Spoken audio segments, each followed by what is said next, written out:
বাংলাদেশৰ প্ৰাক্তন প্ৰধানমন্ত্ৰী শেখ হাসিনাৰ ভাৰতত থকাৰ ম্যাদ বৃদ্ধি কৰিছে নতুন দিল্লীয়ে এক প্ৰকাৰ যেন ভাৰত আৰু বাংলাদেশৰ চৰকাৰৰ মাজত যি স্নায়ুৰ যুঁজ চলি আছে তাত যেন এক উচিত প্ৰত্যুত্তৰ দিয়াৰ উদ্দেশ্যৰে ভাৰতে গ্ৰহণ কৰিছে এই সিদ্ধান্ত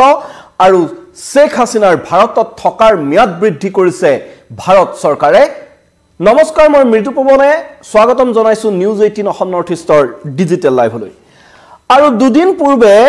বাংলাদেশৰ আন্তঃৰাষ্ট্ৰীয় অপৰাধ ন্যায়াধিকৰণে হাসিনাক ভাৰতৰ পৰা উভতি অহাৰ বাবে গ্ৰেপ্তাৰী পৰৱানা জাৰি কৰিছিল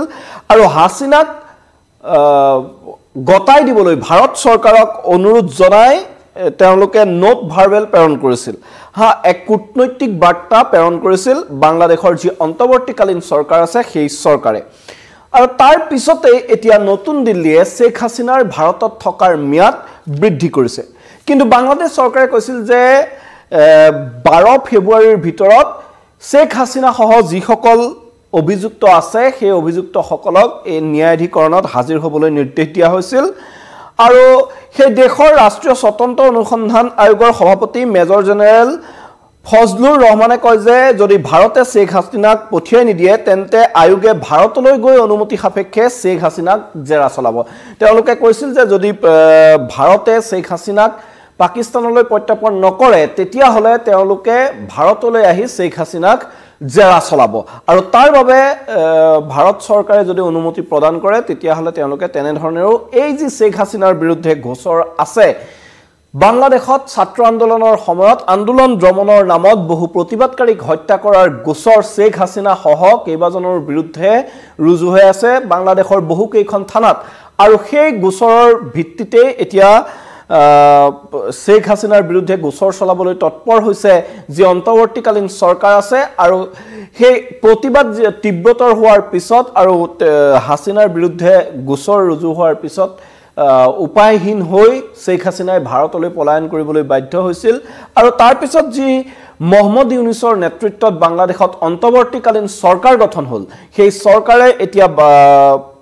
পলাতক প্ৰধানমন্ত্ৰীৰ বিৰুদ্ধে যি বিচাৰ প্ৰক্ৰিয়া সেই বিচাৰ প্ৰক্ৰিয়া খৰতকীয়া কৰাৰ বাবে চেষ্টা চলাইছে আৰু সেইভাবে ভাৰতলৈ নোট ভাৰ্বেল এক কূটনৈতিক বাৰ্তা প্ৰেৰণ কৰিছে যে শেখ হাসিনাক ভাৰতে বাংলাদেশলৈ উভতাই পঠিয়াব লাগে আৰু তাৰ যি আন্তঃৰাষ্ট্ৰীয় অপৰাধ ন্যায়াধিকৰণে গ্ৰেপ্তাৰী পৰৱানা জাৰি কৰাৰ সমান্তৰালকৈ এই যি অন্তৰ্বৰ্তীকালীন চৰকাৰ আছে এই অন্তৰ্বৰ্তীকালীন চৰকাৰে শেখ হাসিনা সহ 97 জনৰ পাছপোৰ্ট বাতিল কৰিছে আৰু কিন্তু 97 জনৰ পাছপোৰ্ট বাতিলৰ যি ঘোষণা সেই ঘোষণা বাংলাদেশৰ যি অন্তৰ্বৰ্তীকালীন চৰকাৰ আছে সেই অন্তৰ্বৰ্তীকালীন চৰকাৰৰ পেজ উপদেষ্টাই জনালেও এতিয়ালৈকে কিন্তু হাসিনাৰ বাদকৰি আনসকলৰ পাছপোৰ্ট বাতিল হোৱা নাই কেৱল হাসিনাৰ পাছপোৰ্টহে বাতিল কৰা হৈছে আৰু প্ৰায় এই যে বাংলাদেশৰ ছাত্ৰ আন্দোলন হৈছিল এই ছাত্ৰ আন্দোলনৰ সময়ত 600ৰো অধিক লোকৰ মৃত্যু হৈছিল আৰু 8 আগষ্টত শেখ হাসিনাই বাংলাদেশ এৰি ভাৰতলৈ পলায়ন কৰিবলৈ বাধ্য হৈছিল আৰু এই যি প্ৰতিবাদ দমনৰ নামত হত্যালীলা চলোৱাৰ অভিযোগ আছে হাসিনাৰ বিৰুদ্ধে তথা হাসিনাৰ একাংশ হাসিনা চৰকাৰৰ একাংশ সহযোগীৰ বিৰুদ্ধে তেওঁলোকৰ বিৰুদ্ধে এতিয়া বিচাৰ প্ৰক্ৰিয়া চলাই নিছে আৰু এই যে ভাৰতলৈ নোট ভাৰ্বেল প্ৰেৰণ কৰিছে বাংলাদেশৰ অন্তৰ্বৰ্তীকালীন চৰকাৰ এই সমগ্ৰ প্ৰক্ৰিয়াৰে নতুন দিল্লীৰ ওপৰত এক চাপ বৃদ্ধি কৰাৰ চেষ্টা চলাইছে বুলি ভাৰতৰ বৈদেশিক মন্ত্ৰণালয়ৰ এক সূত্ৰই প্ৰকাশ কৰিছে আৰু দিল্লীৰ এটা সূত্ৰই দাবী কৰিছে যে শেখ হাসিনাক উভতাই পঠিওৱা এই যে বিষয় এই বিষয়টো কূটনৈতিক নহয় এই বিষয়টো আইনী বিষয় কিয়নো কোনো এখন দেশৰ অন্তৰ্বৰ্তীকালীন চৰকাৰে যদি সেই দেশৰ এজন ৰাজনৈতিক নেতা আন দেশত আশ্ৰয় লৈ থকা ৰাজনৈতিক নেতাক এখন স্থায়ী চৰকাৰৰ পৰা প্ৰত্যাৰ্পণ বিচাৰে তেতিয়া হলে তাৰ বহুতো আইনী দিশ চোৱাচিতা কৰাটোৰ প্ৰয়োজন হৈ থাকে কিয়নো যদি এখন স্থায়ী চৰকাৰ থাকে স্থায়ী চৰকাৰৰ মাজত এনে ধৰণৰ বন্দী প্ৰত্যাৰ্পণৰ বিষয়টো এটা বেলেগ ধৰণেৰে চোৱাচিতা কৰা হয় আৰু যদি এখন অন্তৰ্বৰ্তীকালীন চৰকাৰ যেহেতু বাংলাদেশত এতিয়া কোনো স্থায়ী চৰকাৰ নাই এখন অন্তৰ্বৰ্তীকালীন চৰকাৰ আছে এই অন্তৰ্বৰ্তীকালীন চৰকাৰলৈ ভাৰতৰ স্থায়ী চৰকাৰে যদি শেখ হাসিনাক প্ৰত্যাপন কৰিবলগীয়া হয় ৰাজনৈতিক নেতা এগৰাকীক প্ৰত্যাপন কৰিবলগীয়া হয় তেতিয়াহলে তাত বহু ধৰণৰ আইনী বিষয় জড়িত হৈ থাকে আৰু এই আইনী সকলো দিশ তন্নতন্নকৈ পৰীক্ষা কৰাৰ প্ৰয়োজন আছে বুলি এতিয়া নতুন দিল্লীয়ে মত পোষণ কৰিছে আৰু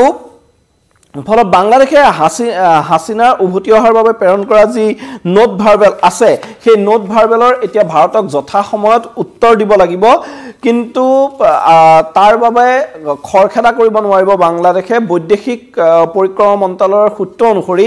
বাংলাদেশে এই বাৰ্তাৰ সকলো দিশৰ প্ৰতি সঁহাৰি যদি জনাবলৈ যায় ভাৰত চৰকাৰক যদি এই বাৰ্তাৰ সকলো আইনী দিশৰ যিসমূহ ভাৰতৰ প্ৰশ্ন থাকিব সেইসমূহৰ উত্তৰ দিবলৈ যায় তেতিয়াহলে কেইবা মাহ সময়ৰ হয়তো প্ৰয়োজন হ'ব বাংলাদেশৰ অন্তৰ্বৰ্তীকালীন চৰকাৰক আৰু বাংলাদেশৰ এই যদি অন্তৰ্বৰ্তীকালীন চৰকাৰক সকলো দিশ চালিজাৰি উত্তৰ দিবলৈ এনে ধৰণৰ যথেষ্ট এটা দীঘলীয়া সময়ৰ প্ৰয়োজন হ'ব আৰু সেইবাবেই হাসিনাৰ ভাৰতত থকা যি ম্যাদ ভাৰতত থকা সময় সেই সময়ৰ ম্যাদ বৃদ্ধি কৰা হৈছে বুলি নতুন দিল্লীয়ে ক'ব বিচাৰিছে আৰু এক প্ৰকাৰ এইদৰে ভাৰতে যেন বাংলাদেশৰ ওপৰত চাপ বৃদ্ধি কৰাৰ চেষ্টা চলাইছে কাৰণ বাংলাদেশৰ অন্তৰ্বৰ্তীকালীন চৰকাৰে হাসিনাক উভতাই বিচাৰি যি নোট ভাৰ্বেল দিছে সেই নোট ভাৰ্বেলৰ যদি প্ৰতিটো দিশ চালিজাৰি উত্তৰ দিবলগীয়া হয় তেতিয়াহ'লে প্ৰায় কেইবা মাহ সময়ৰ প্ৰয়োজন হ'ব আৰু এই যিসমূহ আইনী প্ৰক্ৰিয়া থাকে এই আইনী প্ৰক্ৰিয়া সমাপন নোহোৱাকৈ ভাৰতে হাসিনাক বাংলাদেশৰ অন্তৰ্বৰ্তীকালীন চৰকাৰ গতাই দিয়াৰ কোনো অৱকাশ নাই বুলি স্পষ্ট কৰি দিছে নতুন দিল্লীয়ে আৰু সেই সমগ্ৰ প্ৰক্ৰিয়া সমাপন কৰি যেহেতু হাসিনাক উভতাই নিবলৈ যথেষ্ট সময়ৰ প্ৰয়োজন হ'ব সেইবাবে হাসিনাৰ ভাৰতত থকাৰ ম্যাদ বৃদ্ধি কৰা হৈছে বুলি নতুন দিল্লীয়ে স্পষ্ট কৰি দিছে আৰু ইতিমধ্যে দিল্লী বিদেশীৰ যি আঞ্চলিক পঞ্জীয়ন কাৰ্যালয় বিদেশী আঞ্চলিক পঞ্জীয়ন কাৰ্যালয় ফৰেনাৰ ৰিজনেল ৰেজিষ্ট্ৰেচন অফিচ ইয়াৰ জৰিয়তে হাসিনাৰ যি ভাৰতত থকাৰ আবেদন সেই আবেদনক বৈধতা প্ৰদান কৰা হৈছে এই বিদেশী আঞ্চলিক পঞ্জীয়ন কাৰ্যালয়ৰ জৰিয়তে এতিয়া হাসিনাৰ ভাৰতত থকাৰ যি আবেদন সেই আবেদনক বৈধতা প্ৰদান কৰা হৈছে আৰু ইয়াৰ দ্বাৰা যেন ভাৰতে এটা স্পষ্ট ইংগিত দিছে যে এতিয়া ভাৰতৰ ফালৰ পৰা হাসিনাক বাংলাদেশক উভতাই দিয়াৰ কোনো প্ৰশ্নই উঠিব নোৱাৰে ভাৰতে এই মুহূৰ্তত বাংলাদেশৰ সাম্প্ৰতিক যি পৰিস্থিতি চলি আছে বাংলাদেশৰ অন্তৰ্বৰ্তীকালীন চৰকাৰে মুহূৰ্তে যি ভাৰত বিৰোধী তেওঁলোকে সিদ্ধান্ত গ্ৰহণ কৰিছে ভাৰতক সকিয়নি প্ৰদান কৰি আছে এনে পৰিপ্ৰেক্ষিতত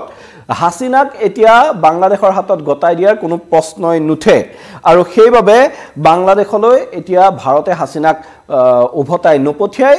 হাসিনাৰ যি ভাৰতত থকাৰ ম্যাদ সেই ভাৰতত থকাৰ ম্যাদ ইতিমধ্যে বৃদ্ধি কৰা হৈছে আৰু প্ৰসংগক্ৰমে এটা কথা ক'ব লাগিব যে ভাৰতত যেহেতু শৰণাৰ্থী আইন নাই ভাৰতত বিশেষ শৰণাৰ্থীৰ আইন নাই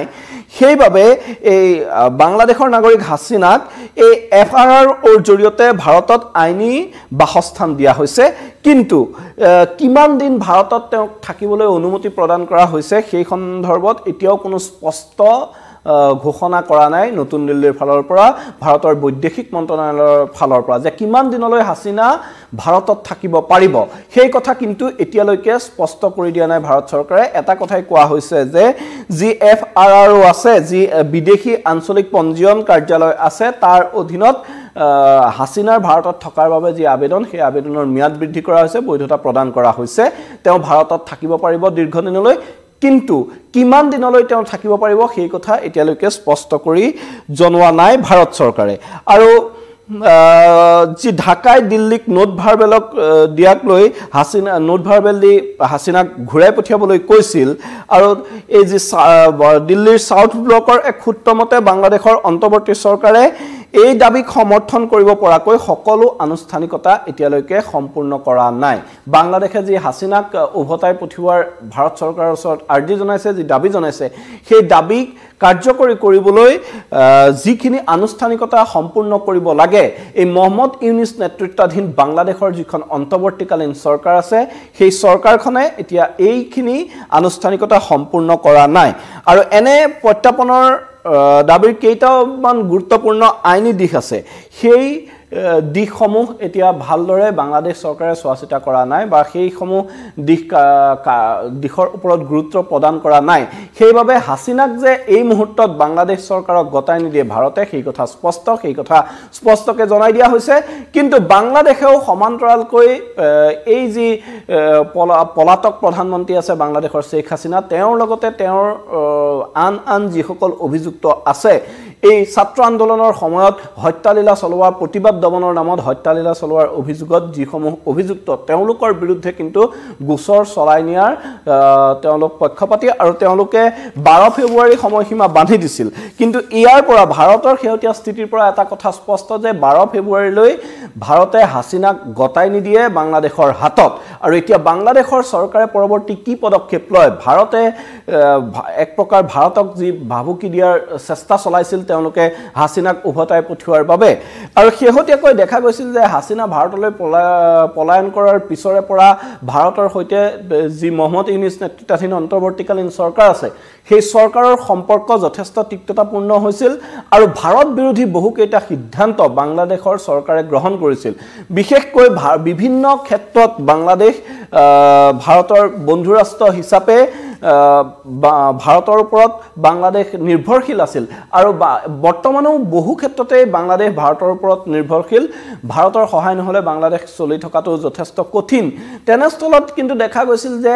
এই সমূহ বিষয়লৈ গুৰুত্ব নিদি যি অন্তৰ্বৰ্তীকালীন চৰকাৰ আছে এই অন্তৰ্বৰ্তীকালীন চৰকাৰে ভাৰত বিৰোধী বিভিন্ন সিদ্ধান্ত গ্ৰহণ কৰি এক প্ৰকাৰ ভাৰতক কঠোৰ সকিয়নি দিছিল আৰু দীৰ্ঘদিনে ভাৰতৰ পৰা আলু পিয়াজৰ ওপৰত নিৰ্ভৰশীল এই বাংলাদেশে পাকিস্তানৰ পৰা আলু পিয়াজ সৰবৰাহ কৰিব বুলি ঘোষণা কৰি তেওঁলোকে এক প্ৰকাৰ দুইখন দেশৰ যি দ্বিপাক্ষিক অৰ্থনৈতিক সম্পৰ্ক আছে সেই অৰ্থনৈতিক সম্পৰ্কও তেওঁলোকে অৱনতি ঘটাবলৈ যেন এক ধৰণৰ পদক্ষেপ লৈছিল এনেদৰে ভাৰতক বিভিন্ন প্ৰকাৰে হেঁচা দিয়াৰ তেওঁলোকে চেষ্টা চলাইছিল আৰু তাৰ সমান্তৰালকৈ দেখা গৈছে যে পাকিস্তানে কিন্তু এই ক্ষেত্ৰত বাংলাদেশৰ কাষ চপাৰ বাংলাদেশৰ যি অন্তৰ্বৰ্তীকালীন চৰকাৰ আছে সেই অন্তৰ্বৰ্তীকালীন চৰকাৰৰ কাষ চপাৰ চেষ্টা চলাইছিল তাৰ মাজতে বাংলাদেশৰ এই যি আন্দোলন হল আন্দোলনৰ পিছত তাত যি শেখ হাসিনা চৰকাৰৰ পতন হল সেই সময়তে দেখা গল যে ভাৰত বিৰোধী কাৰ্যকলাপত লিপ্ত পূৰ্বৰ বহুকেইটা সন্ত্ৰাসবাদী সংগঠনৰ নেতাক কাৰাগাৰৰ পৰা মুকলি কৰি দিয়া হল বাংলাদেশে মুকলি কৰি দিলে আৰু তাৰ পিছত শেহতীয়াকৈ যি বাংলাদেশত মৌলবাদী শক্তিৰ উত্থান হল সেই মৌলবাদী শক্তিৰ উত্থানৰ পিছত তাত হিন্দুসকলক যথেষ্ট অত্যাচাৰ কৰা পৰিলক্ষিত হৈছে হিন্দু যুৱতী সকলো তাত অত্যাচাৰৰ বলি হৈছে যুৱতী মহিলাসকলক ঘৰতেই বলাৎকাৰৰ দৰে অতি নিন্দনীয় ঘটনা সংঘটিত হৈছে হিন্দুৰ যি মঠ মন্দিৰ আছিল সেই মঠ মন্দিৰসমূহ ভাঙি পেলাই জ্বলাই দিয়া হৈছে মঠ মন্দিৰৰ বহু পুৰণি ঐতিহাসিক মন্দিৰৰ বিগ্ৰহ ধ্বংস কৰি পেলোৱা হৈছিল ঘৰ দুৱাৰ ভাঙি দিয়া হৈছিল এনে ধৰণৰ হিন্দুৰ ওপৰত নিৰ্যাতন চলি আছিল আৰু এনে নিৰ্যাতনৰ ভাৰত বিৰোধী এক স্থিতি তেওঁলোকে প্ৰকট কৰিছিল আৰু ভাৰতৰ ওপৰত এক প্ৰকাৰ তেওঁলোকে হেঁচা প্ৰয়োগৰ চেষ্টা চলাইছিল সমান্তৰালকৈ কিন্তু ভাৰত চৰকাৰো এই ক্ষেত্ৰত বহি থকা নাই আন্তঃৰাষ্ট্ৰীয় মঞ্চত বাংলাদেশৰ এনে ধৰণৰ যি স্বৰূপ সেই স্বৰূপ উদঙাই দি বাংলাদেশত কূটনৈতিক হেঁচা প্ৰদানত কিন্তু ভাৰত চৰকাৰ যথেষ্ট সফল হৈছিল শেহতীয়াকৈ বাংলাদেশত যথেষ্ট পৰিমাণে এনে ধৰণৰ ঘটনা কিছু হ্ৰাস পোৱা পৰিলক্ষিত হৈছে বাংলাদেশ যি মহম্মদ ইউনুছ নেতৃত্বাধীন চৰকাৰ আছিল সেই চৰকাৰেও যেন বুজি উঠিছে যে এই ভাৰতৰ বিৰুদ্ধে এনেদৰে যুঁজ দিয়া তেওঁলোকৰ পক্ষে সম্ভৱ নহব সেই কাৰণে তেওঁলোকে নিজৰ এই বিদ্ৰোহী মন এটা থাকিলেও তেওঁলোকে নিজৰ কৰ্মকাণ্ডত যথেষ্ট তেওঁলোকে নাকি লগাবলগীয়া হৈছিল আৰু তাৰ পিছত এতিয়া দেখা গৈছে যে হাসিনাৰ বিৰুদ্ধে যি তাত গোচৰ সেই গোচৰ এতিয়া তৰিত গতিত চলাই নিবলৈ বাংলাদেশ চৰকাৰে এনে ধৰণৰ চেষ্টা চলাইছে আৰু হাসিনাক উভতাই দিবলৈ ভাৰত চৰকাৰক দাবী জনাইছে তাৰ পৰিৱৰ্তে কিন্তু নতুন দিল্লীয়ে স্পষ্ট কৰি দিছে যে এই মুহূৰ্তত শেখ হাসিনাক ভাৰতৰ অন্তৰ্বৰ্তীকালীন চৰকাৰক উভতাই দিয়া নহয় শেখ হাসিনা দীৰ্ঘদিনলৈ ভাৰততেই থাকিব আৰু শেখ হাসিনাৰ ভাৰতত থকাৰ ম্যাদ বৃদ্ধি কৰিছে নতুন দিল্লীয়ে এই কথাৰে এক প্ৰকাৰ যেন মহম্মদ ইউনুছ নেতৃত্বাধীন চৰকাৰক ভাৰতে সকিয়াই দিব বিচাৰিছে যে তেওঁলোকে বিচৰা ধৰণে নহব আৰু তেওঁলোকে এনে ধৰণৰ যি ভাৰত বিদ্বেষ মনোভাৱ আছে সেই ভাৰত বিদ্বেষ চৰিত্ৰ ত্যাগ কৰি তেওঁলোকে যদি সকলো আইনী প্ৰক্ৰিয়া এই ক্ষেত্ৰত সম্পূৰ্ণ কৰে তেতিয়াহে হাসিনাক হয়তো গতাই দিয়া হ'ব আৰু তাৰ সমান্তৰালকৈ হয়তো বাংলাদেশত যদি নিৰ্বাচন অনুষ্ঠিত হয় তেতিয়াহ'লে বহু পথ পৰিৱৰ্তন হোৱাৰ সম্ভাৱনা থাকে এতিয়া অন্তৰ্বৰ্তীকালীন চৰকাৰৰ সমান্তৰালকৈ কিন্তু বাংলাদেশত যে আৱামী লীগে শেহতীয়াকৈ তাত নিৰ্বাচন অনুষ্ঠিত কৰাৰ দাবী উত্থাপন কৰিছে আৰু তাৰ পিছত যদি বাংলাদেশত নিৰ্বাচন অনুষ্ঠিত হ'বলৈ হয় তেতিয়াহ'লে তাতো যথেষ্ট কথা স্পষ্ট হ'ব যে কেনে ধৰণৰ তাত এটা পৰিস্থিতিৰ সূচনা হয় তাৰ মাজত কিন্তু এটা কথা ঠিক এই মুহূৰ্তত যে বাংলাদেশৰ চৰকাৰে ভাৰতক বিচাৰিলে উভতাই নাপাব শেখ হাসিনাক আৰু শেখ হাসিনা এতিয়া ভাৰতত থকাৰ পথ সুচল হৈছে যদিও পাসপোর্ট বাতিল করেছে বাংলাদেশে শেখ হাসিনার পাসপোর্ট ইতিমধ্যে বাতিল করা হয়েছে পাসপোর্ট বাতিল করিলেও কিন্তু ভারতে যি শেখ হাসিনাৰ ভাৰতত দিয়া আশ্ৰয় ৰাজনৈতিক যি আশ্ৰয় শেখ হাসিনাক দিয়া হৈছে সেই আশ্ৰয়ৰ ম্যাদ বৃদ্ধি কৰিছে অৰ্থাৎ শেখ হাসিনা সহজে বাংলাদেশলৈ উভতি যোৱাৰ কোনো অৱকাশ নাই বাংলাদেশে বিচাৰিলে এতিয়া উভতাই নাপাব শেখ হাসিনাক ধন্যবাদ